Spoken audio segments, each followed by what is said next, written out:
So, good evening for this introductory meeting for the course on spiritual life, initiation into spiritual life. And this introductory moment is just to explain a little bit about the course, how the course is shaped, why we have this course. This is very important. Why do we have this course? The title of the course, as you know, is the first level course, initiation into spiritual life. We have, as we said, 3 levels, but the first level is already very intense. So you learn about our spiritual life, how to deal with God, how to meet God every day, how to be able to listen to His voice and put into practice His word, what He's saying to us every day, and we learn how to sort of deepen our spiritual life and grow. So this is the general idea. But why do we have this course? A few years ago, I was asking myself, the Church always keeps saying, especially after the Council Vatican II, we are constantly reminded that the goal of our life is holiness.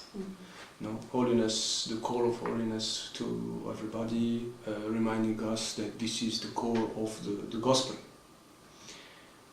And I was asking myself, today in our world, what are the best means to reach holiness?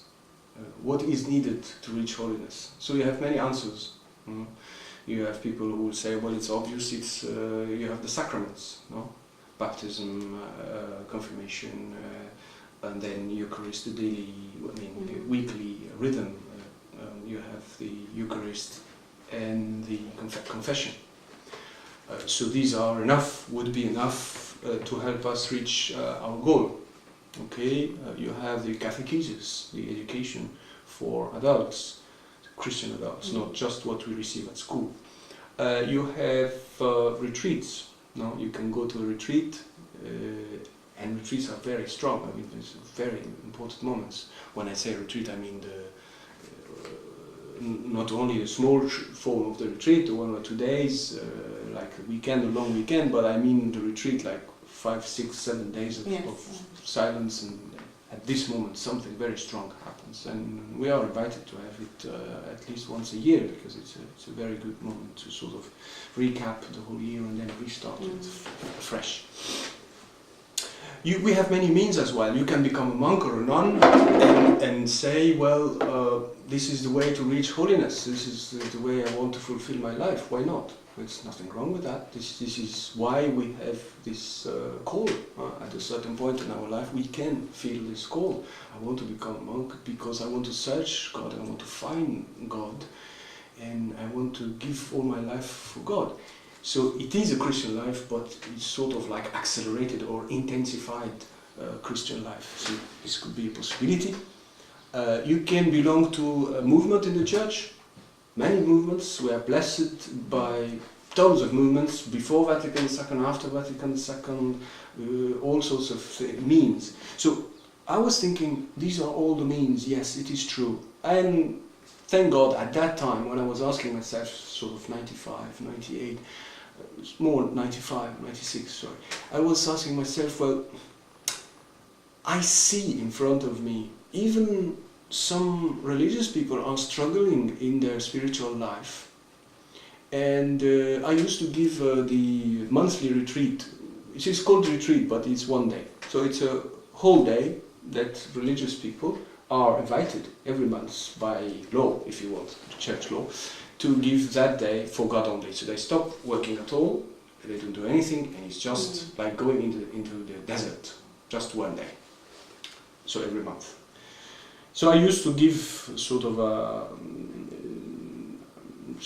be there to a mate to lead that day. So you give a little talk in the beginning of the days where everybody is silent, of course, is in silent, and And then after, some of the nuns used to come and see me for spiritual counseling. And I used to, just to show you from where the course is coming, why, what do we need in the church. We have these means I just mentioned, the sacraments, the catechesis for the adults, Bible courses we have everywhere, prayer groups, belonging to a movement, a lot of activities, and the church is rich of these activities. But there is something at that moment, because of my education, with the Carmelites. With the Carmelites, I had maybe a different point of view, a different, maybe I was maybe seeing something deeper, lacking or could be improved. And here it comes. So I was meeting these nuns. So each nun who wanted a bit of spiritual counseling used to come and see me. Fair enough, you give spiritual counseling, you speak to the nun, and you see where a person is more or less, and then you sort of give them advice where to go, etc. And I noticed that I was repeating myself. I used to spend a lot of time with each nun, with each person, and repeating myself. So the spirit of the convent. So you found this is not just a unique thing, it's something that you were seeing with all different individuals. Yeah, patterns like needs. So I used to see the superior in the end. She used to come as well for a bit of counseling. And then she said, well then, how you are, etc. I said, look, mother, I think each nun thinks probably that I'm saying unique things for her, but what I'm actually doing, and I know my staff, that I'm giving her an education that she should have before having counseling. Has nothing to do with counseling. You should be, not you, I mean any person, should be first educated in spiritual life. You need to receive certain knowledge on how to manage your own life, your own spiritual life, how to be able to really be sure that this is Jesus speaking to you, what is prayer, what is entering in this dark room, because prayer is speaking to somebody who you don't see, but he is there, he's certainly there, and he speaks, and he acts, but do you know how to move in this unknown world, So I said, this pattern, there is a pattern here coming all the time. I spend hours, but maybe on 1 hour and a half, which is a lot, it's almost too much, each nun. Maybe 1 hour just teaching, reminding her of basics. And I'm tired in the end of the day because I'm repeating the same thing. They think I'm saying unique things just shaped for them. But in fact, no. I'm just basics, certain basics, I don't know them. And you just, what she said to me? She said, well then, give us this education. I was already giving it before, this is from where it comes. So you see from where it comes. It's the minimum as an adult who lives in the 21st century, the minimum right you have is to know that amount of information. Then after that we can start to speak about anything like your spiritual life, you need a bit of help, counseling, or all the rest, sacraments, etc. But if you speak about religious life, they were nuns, so they are supposed to have that, and normally you have it. In the novitiate and a bit after, you should take care of your own spiritual life. You see? Not in a lightweight, but in a strong, you have to know the basics. So, all the other movements in the church, of course, we all speak about spiritual life, we have plenty of prayer groups everywhere. But the issue is not to have a prayer group. The issue is to be formed, educated in spiritual life in order to have a prayer life. We take for granted that praying is something is spontaneous. You shouldn't learn to pray like you shouldn't learn how to love. It's something spontaneous. You don't go follow a course on how to fall in love or how to meet. Well, even though they do it, no, sometimes how to behave and how to not to create a have a bit of a difficulty in your dating, of course. But in general, you don't learn how to love. It's spontaneous. allegedly spontaneous. But spiritual life, we think it's spontaneous, but it is not spontaneous. There is a big part of spontaneity, of course, but you need to learn some basics. So these basics, you'd say, it's not just for the religious that you encountered, but for every Christian adult needs to have these basics. Yeah, for the simple reason that everybody is called to that holiness. We don't know what holiness means exactly. We have a rough idea, and this is a problem. Our idea of the central thing in life is still vague, is still rough. Well, you pray a little bit, you fast a little bit, you sort of kneel and do some devotions, and that's it. You go to Mass and you sort of go to confession and you'll be fine. You will reach holiness. I'm sorry, you won't. You won't, I guarantee you. It's not automatic. It's not you press the button of all what I just named now, which is very common knowledge. I mean, if you do all what I say, you are supposed to be fine as a Christian Catholic. No, you're supposed to be fine. No, you're not. You're not. You're very far from being fine. So you see why I'm saying that? Because there is a lot to learn, a lot to be done, a lot to be discovered. A relationship with Jesus that should grow. Yeah? We often say we live in faith. We pray, but it's in faith. What is this faith? There is an experience of the risen Lord or not. So if there is no experience, well, probably then the New Testament, the apostles are wrong, because they were speaking about somebody they met after the resurrection, while it's not very clear for us. So are we really successors of these apostles, or we are just happy people who believe and hope that after death things will happen? Things will happen now, not after death. So the question is, did we receive as adults, as a lay person, not necessarily only as a religious? Religious is an obligation, but for the lay, an obligation as a commitment, I mean. The religious, the monk, committed. So he has to do it, he has to tend to this perfection, to this holiness. But us as well, because we're all baptized. There is no half baptism, no. The religious are double baptized, and we are just half, like double cream and not double cream. We are all invited to be double cream, if you want, to this holiness. So this is why I consider that the Christian adult needs to know this wealth of information, and the course is giving really the squeezed, concentrated amount needed. Trust me, one needs much more. And this is what marvels me. We are here in a university, we are very experts in many disciplines and many sciences, but when it comes to the most necessary and essential science, which is how to take care of my own spiritual life, or the presence of Jesus in me, who is in the beginning like a seed, and then is invited, I need to work to water that seed, to take care of this tree. In order to become a huge tree, we have no knowledge of what is watering, what is taking care of the seed, what is the tree reached maturity and fullness, and the tree is starting to bring fruits. We have no knowledge of that. So where does this wealth originate from, the roots? Because there was obviously a time where this was practiced and it's somehow being lost over time. But what is the foundation of these basics? It is not lost, and we still have it. It's just that we need to reconnect with it. It is still there. It is not that that the School of Mary, I mean, this education is bringing something new. There is nothing new. To a degree, there is nothing new.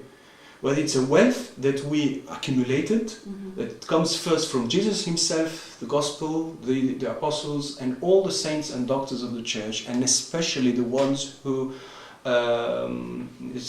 received greater gifts in order to be masters of spiritual life. There is a difference between a priest, a monk, and a master of spiritual life. Master.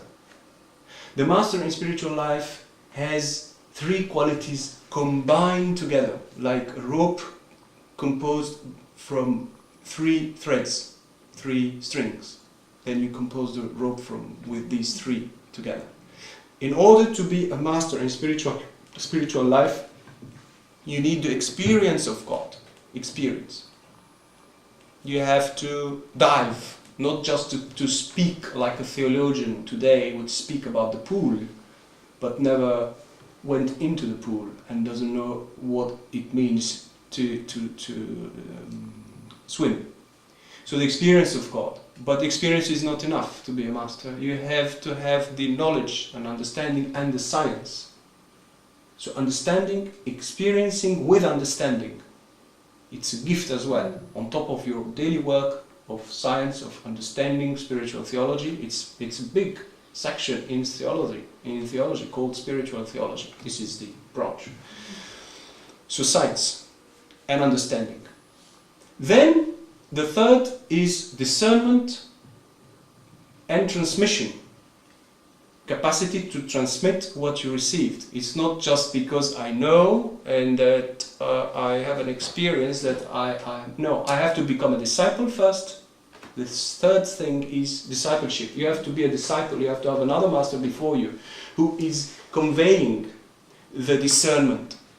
Because discernment is essential in spiritual life. Without discernment, we cannot grow. Because discernment is between what two possibilities or more to do in order to grow. We are facing every day a great amount of acts to do.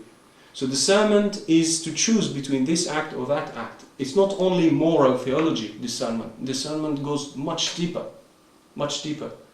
Like you have two good things, but one is really good for you, and the other one is only appears to be good, but is not really good for you. Like a very basic thing. If you spend the whole day in the church praying, is this good? The answer, if it is in a retreat, yes. But if it is in daily life, I think you have to work, you have to earn your life, you have to have a time of rest, you have a time where you meet people, you need a balanced life. Here is where discernment comes. And you have people who think that by just doing this, that they are fine. This is excess. When you receive, you have to give, and if you just allegedly think to that, you're discernment. Okay? So the masters, we had them throughout the centuries.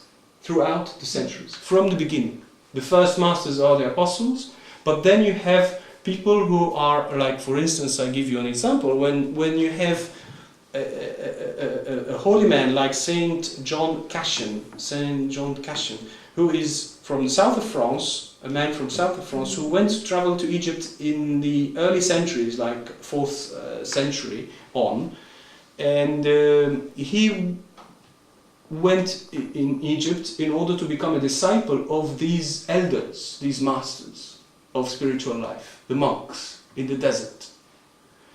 And he learned a lot from them. He spent years, not just a few months or just a pilgrimage, a trip. No, he spent years. So he became a disciple, a real monk, under their guidance. He learned the discernment and then came back to the south of France and created a monastery and wrote books. And this man, St. John Cassian, Cassian is C-A-S-S-S-I-A-N.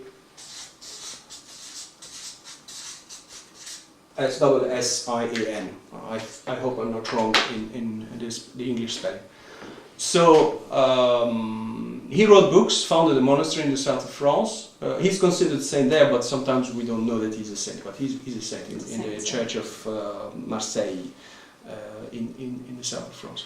So this man is one of many other masters, but he was a disciple first. He went to become a disciple of other masters who had the experience of God, and they taught him how to deal with this invisible world, but real, more real, would say St. Thomas Aquinas. The world, the spiritual world is more real than our material world. It's beautiful to say that.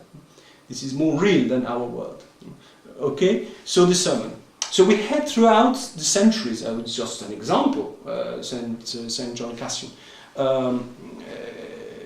We had them throughout the centuries, and some of them wrote, some of them taught, some of them received special graces in the church for us, not for them only, but for us, for the future generations, to teach us. I'll give you a great example in two examples at least in St. Teresa of Avila.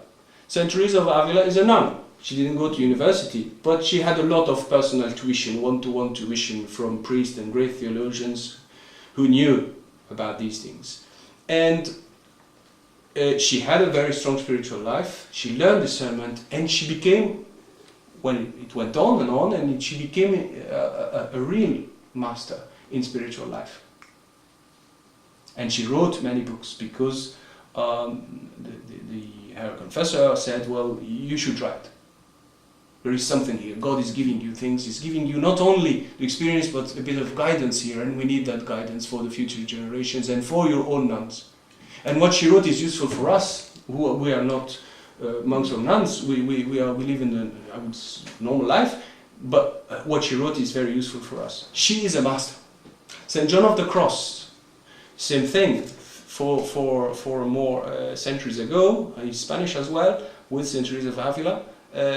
Same thing, he's a monk, he's a priest, but he received a more developed gift to guide us in this mysterious world where we are toward holiness. So the appearances might look the same, but where we are heading, the inner experience of God is completely different. Let me just give you one example. Saint Teresa of Avila gives an example that the human being is like a castle, chateau, a castle. Mm-hmm. And you enter in this castle from outside, and you need to reach the inner room.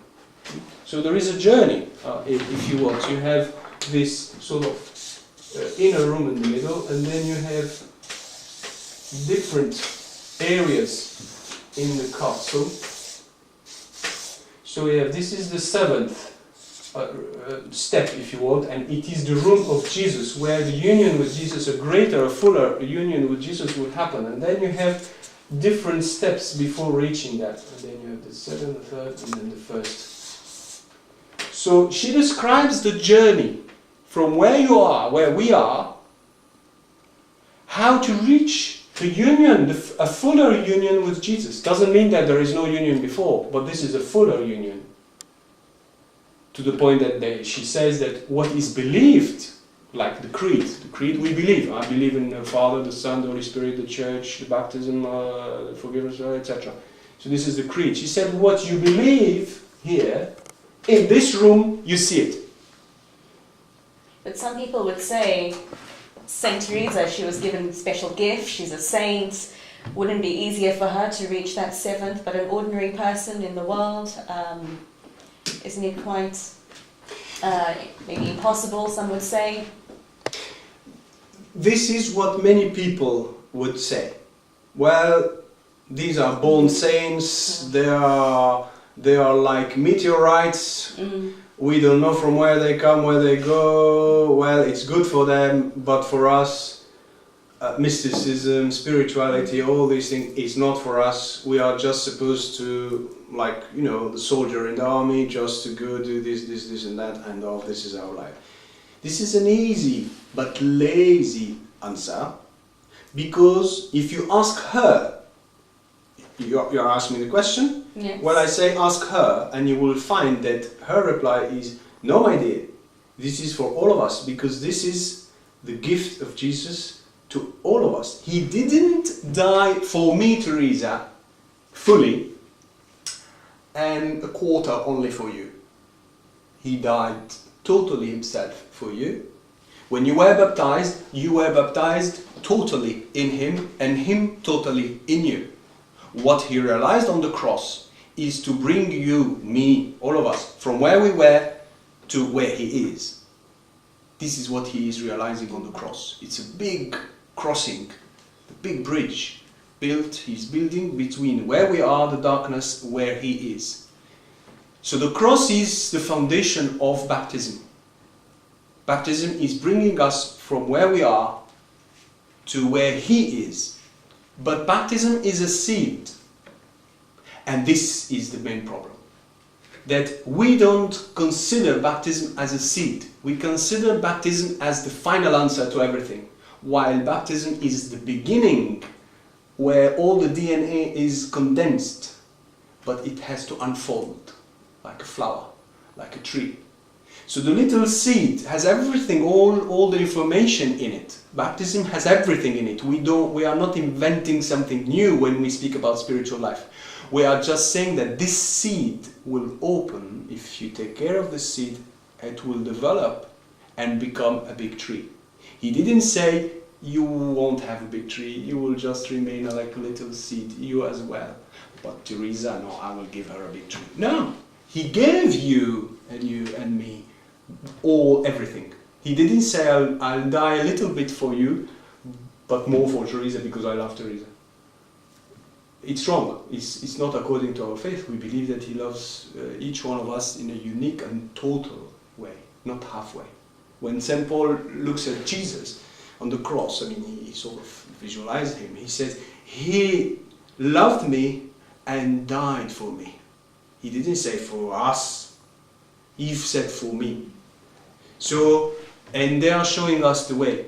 They are showing us the way how to think and how to be. So it is important not to ask to give the answer, a wrong answer, but it is important to ask these masters what they think about spiritual life. Because if you ask the lazy, the answer will be lazy. If you ask the person who has very low self-esteem, he will say, no, I will just remain with a little bit and this is enough. I go to church and then I do confession and then I do receive this. Don't ask me more. And this is spiritual, this is Christian life. No, Christian life is much more. Okay? So this just to give you an idea. Then this course has the aim, the goal, it is shaped to give the minimum. So it is only it is a minimum, like the tomato juice concentrated in a tube. No, not like you have to buy 3 kilos of tomato to produce. It's very condensed, very concentrated. So, but at least it aims to respect the dignity of each Christian adult and give him and her the minimum, because it's really a shame that we live in the 21st century. We have buildings like this one providing science and knowledge, and we reach the moon and after and beyond the galaxy within a few years, and the depth of the sea, and we hardly know anything about that world, the inner journey. And we reach sometimes even a point where people who are not Christians seem to know more than us, our own stuff. So you say from where it comes, I say this is outreaches. So from where the School of Mary is drawing, we are drawing from that richness. Not from my richness or your richness, or which saint or the other saint. It's like a huge box, deposit, as we call it, deposit of the faith, where we are drawing from. But it's still a little bit unknown, all this richness. So this education is aiming to give the minimum for each Christian adult to sort of empower you to manage your own life, your own spiritual life as an adult, not to rely on others. And what are you doing? You see, this is okay. So this is the why it started. It started because I was torn between these two extremes, discovering and knowing from my personal training, my personal life, my personal experience, being disciple, having my masters, etc., living in such a richness from one hand, and seeing, in my eyes, such poverty in people, amongst people who are supposed to be our light, the example. No, monks and nuns are supposed normally to be the light. No? As the Gospel says, you put the light, you lit the candle and put it on top of the lamp, not under the table. So it's just to sort of lessen this discrepancy between these two extremes, and it has always a lot of success. People want to know, and they always say, why we don't know these things? I say, well, take it, I'm here to give it to you now. many others are doing the same. Take it. Okay? Okay. So, and what does the course, I think you're going to touch on this, the structure and what a person would look forward to actually learning within the actual... The contents of the course. Yeah, yes. yeah. The course is shaped as a course. You see, I was asking in the beginning, what are the means to reach holiness? Is it a retreat? Is it a prayer group? Is it belonging to a movement in the church? Is it becoming a monk? Would this give me really the journey to reach holiness, to reach God in a fuller way? What I thought was what was needed was an education first. I'm not saying this will solve all the problems, not at all. This is just the first step, but a needed first step. So giving a course. It's a course. It's not a retreat. It's not a conference. It's not a talk. It's not a talk. It's not a conference. It's not like a retreat conference. No, it is a teaching. So there is part of science. You can go to the books, check the books, read, develop your knowledge. Knowledge won't give the thing if you don't make an effort. But without that knowledge, you won't be able to make the right effort in the right direction to bear the right fruits. So you need that knowledge. And this is a necessary knowledge. Saint Teresa of the Child Jesus says, the science of love, this is the only science I need, I want, and I search for. The science of love. La science de l'amour. This is the main science I want. And I would say that this is what the course is giving. The science of love. But what is love? Loving God. To love God with all your mind, all your soul, all your energy, all your will. What is it? How do you do it? What does it mean exactly? Or to love like Jesus loved. What does it mean? We think we have the answer. But if you follow the course, you will see that the answer you had wasn't wrong, but was very incomplete. Incomplete, you say in English? Incomplete. Incomplete, sorry. You have to correct me. Thank you. Incomplete. Okay? So the contents are 20 lessons. They are shaped, engineered in a specific way throughout the years. I started to give this course in 1995 as a course. 1995. And I continued almost each year giving this course, and even in different languages. In French, in Italian, in Arabic, and of course in English, you see. So it's a course, 20 lessons. The first lesson is the introduction. It's not only an introduction, it gives the tune for the rest of the course, and it speaks about the goal of our spiritual life. What are we wanting to achieve? What are we called for?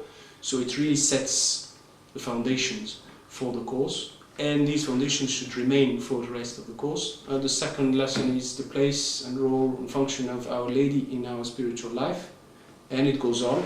You can have a look on the website and see the rest, the roots, the dogmatical roots of our prayer, and then a little first glimpse, it's more than a glimpse, on the prayer of the heart, just to open. So these 4 lessons are just to open the horizon completely. What is the goal? Mary will soften our heart and prepare it like she received Jesus in her heart, the first one.